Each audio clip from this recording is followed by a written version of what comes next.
Arrestato a 73 anni dai carabinieri con l'accusa di gestire un traffico di droga nel cuore di Padova, al Portello. Insieme all'uomo, originario di Verona ma residente da anni in città, è stato fermato anche un nordafricano di 47 anni. L'operazione nasce dalla segnalazione dei residenti.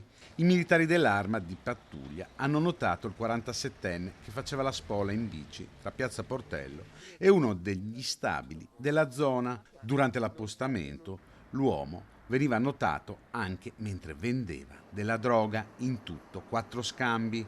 I carabinieri hanno quindi fermato il 47enne trovato in possesso di 700 euro in contanti, oltre ad un mazzo di chiavi. L'attività si è quindi spostata nell'appartamento dove è stato trovato il 73enne, risultato essere l'intestatario del contratto d'affitto.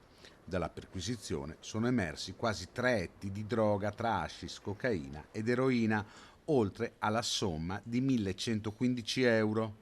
I due sono stati arrestati e portati alla casa circondariale di via Due Palazzi.